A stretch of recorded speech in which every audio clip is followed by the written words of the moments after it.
Welcome, everyone. Ready to dive into some really fascinating stuff happening with AI. Absolutely. Always excited to explore these cutting-edge developments. Today, we're looking at large language models, or LLMs. They can do amazing things like translating languages or writing different creative text. The only thing is, they can be pretty slow and expensive to run. Yeah, efficiency is a big challenge in the field. Researchers are constantly looking for ways to make LLMs faster and cheaper without sacrificing their capabilities. That's where this new technique comes in. It's called chain of draft, or code for short. And it's inspired by, well, how we humans think. It's really interesting how they've drawn inspiration from human cognition to tackle this. We've got the original research paper to guide us. It's called Chain of Draft, Thinking Faster by Writing Less. Plus, we have some handy study notes summarizing the key points. Those are always helpful. So where do we start? Well, before we get into the specifics of code, I think it's helpful to understand the problem it's trying to solve. The paper mentions this existing technique called chain of thought, or CoT. Yes, CoT, it can be a bit of a bottleneck. Exactly. Can you explain why? Sure. So with CoT, you're basically asking the LLM to think out loud. It breaks down a problem into steps and explains its reasoning along the way. Okay, that makes sense. But why is that a problem? I mean, more explanation sounds helpful, right? Well, the problem is that it leads to very long, verbose outputs. More words mean more processing power and more time to get to the answer. I see. It's like if you're trying to solve a simple math problem and someone keeps giving you a long, drawn-out explanation for every step, it gets frustrating, like, just tell me the answer already. Precisely. And it's the same for LLMs. All those extra words, or tokens as they're called in this context, can really slow things down. So code is all about cutting to the chase. Exactly. The paper actually gives a great example using, get this, a lollipop problem. Okay, I'm intrigued. What's the lollipop problem? It asks, Jason had 20 lollipops. He gave Denny some lollipops. Now Jason has 12 lollipops. How many lollipops did Jason give to Denny? Hmm, classic word problem. Sounds simple enough. It is, but a code approach would walk you through each step, explaining how to subtract and so on. It ends up being way more words than necessary. So how does code tackle this problem differently? Code encourages the LLM to generate these super concise drafts for each reasoning step, capturing the essence of the thought process without all the extra words. Like, instead of writing full sentences, you just jot down the key points or equations.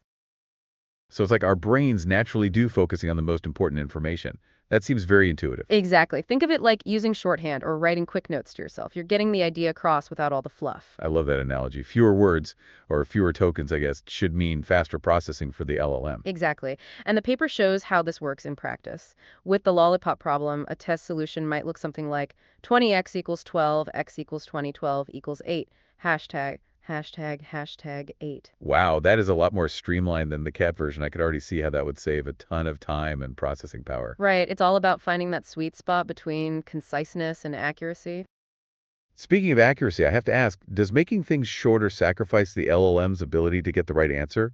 I mean, it might be faster, but what if it starts making more Well, mistakes? that's what's so remarkable about code. The researchers found that it doesn't necessarily compromise accuracy. In fact, it often maintains or even improves accuracy compared to code T. It's pretty amazing. Okay, well, I'm really curious to see how they tested this.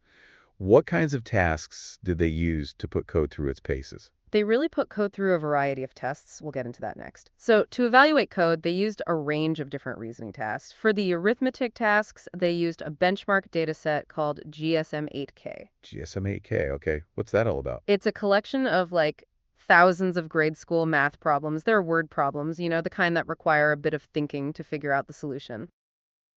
Ah, so it's not just simple populations. It actually has to understand the context and apply the right operations. Exactly. They wanted to see if CAD could handle the reasoning steps involved in solving these problems while still keeping things concise. Makes sense. So what about the other types of tasks? What did they use to test COD's common sense reasoning abilities? For that, they use tasks from Big Bench, which involves things like understanding dates, figuring out if one date comes before another. Okay, so like real world scenarios where the LLM has to apply its knowledge to make sense of things. Right, and also they tested it on sports scenarios, like understanding the rules of a game or predicting the outcome of a match. Interesting. So it had to combine logical reasoning with some knowledge about the real world. And what about the symbolic tasks? How did they test those? For the symbolic tasks, they used a classic problem, the coin flip, where you have to predict whether a coin will land heads or tails after a certain number of flips. Ah, yes, the coin flip. I remember struggling with those probabilities back in school. It's a good test of abstract reasoning. Exactly. It's all about manipulating symbols and concepts without necessarily having concrete examples to work with. So it was interesting to see how code would handle that. So they really covered a lot of ground with these experiments. They had arithmetic, common sense reasoning, symbolic tasks. That's a pretty comprehensive evaluation. They wanted to make sure code could perform well across a wide range of tasks, not just one specific type of problem. I can see that. So now the big question, how did code actually perform? Did it live up to the hype? The results were really impressive. Across all those different tasks, COD significantly reduced the number of tokens used. Which means faster processing and lower computational costs, right? Exactly. And the reductions were quite significant. For example, in the sports understanding tasks, code achieved a 92.4% reduction in token usage compared to the traditional COT-A method. Wow, 92.4%. That's a huge improvement. But what about accuracy? Did all this streamlining compromise the LLM's ability to get the right answers? Well, that's the amazing part. Not only did code make things faster, but it also often maintained or even improved accuracy compared to code. So it's like he was able to cut through all the unnecessary verbiage and focus on the core logic, which actually led to more precise reasoning. That seems to be the case. It's really quite remarkable. It sounds like COD could be a real game changer for how we use LLMs. I mean, imagine AI assistants that can respond instantly or chatbots that can actually keep up with a complex conversation without any lag. It definitely has the potential to revolutionize a lot of applications. And even if it's more efficient, it could also make these powerful AI tools more accessible to a wider range of users. That's a really exciting prospect. It's not just about making AI faster. It's about making it more inclusive and democratizing access to these powerful tools. Right, it could be a huge benefit for researchers with limited budgets, small businesses that don't have access to massive computing resources. It could really level the playing field. But I know from experience that nothing is ever perfect. Were there any limitations or challenges that the researchers uncovered with code? There were a couple of things that came up. One limitation was that code's performance can drop in zero-shot settings. Zero shot. Where the LLM hasn't seen any examples of how to use code beforehand, it's like trying to figure it out on the fly. Okay, so it seems like code benefits from having a few examples to learn from to kind of get the gist of how it's supposed to work. Yeah, it seems that way. And they think this might be because the training data for these LLMs doesn't contain a lot of code style reasoning. It's like trying to learn a new language without ever hearing it spoken.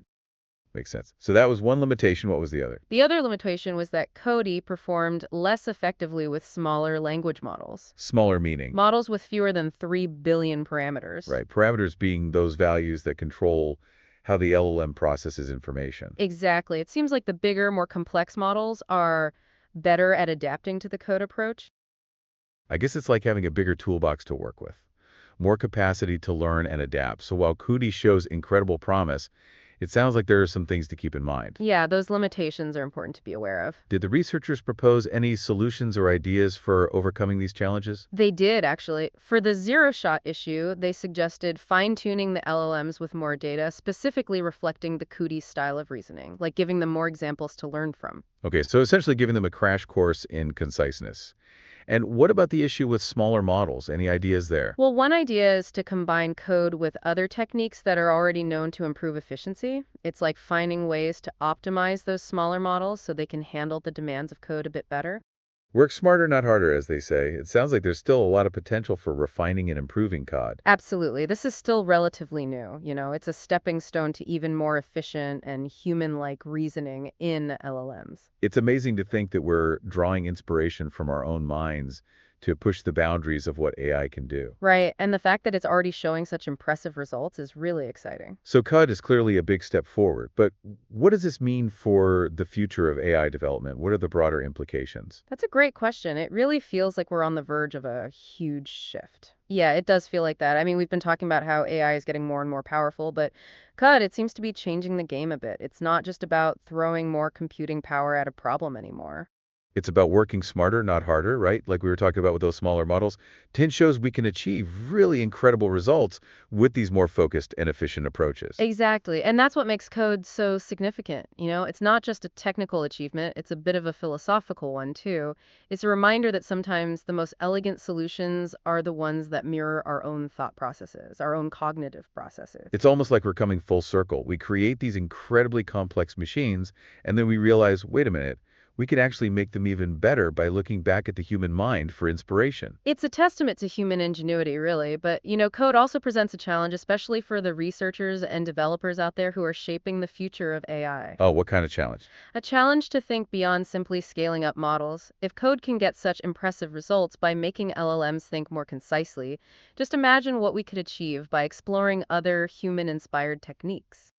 So it's like an invitation to get even more creative, to think outside the box and find new ways to bridge that gap between human intelligence and artificial intelligence. Precisely. And this goes beyond just improving performance.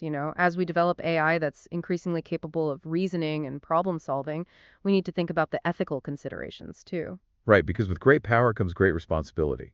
It's not just about what AI can do, it's about what it should do. That's a crucial point. Code and advancements like it, they really push us to think deeply about the role of AI in society and how we can make sure that it's used for good. It's a conversation we need to be having now while these technologies are evolving so rapidly. We need to make sure AI development is guided by ethical principles, a clear understanding of its impact. Absolutely. Code is a great example of how we can take inspiration from ourselves to build more powerful and efficient AI. But it's also a reminder that we have to approach these advancements carefully, thoughtfully, responsibly.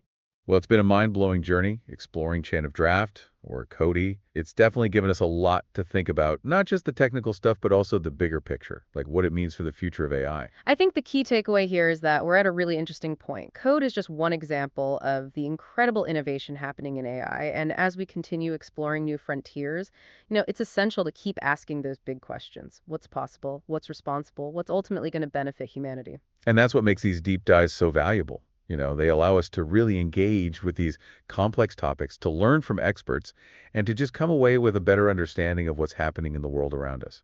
So until next time, keep exploring, keep those brains engaged. And remember, the future of AI, well, it's still being written. And we all have a role to play in making sure it's a future we can be proud of.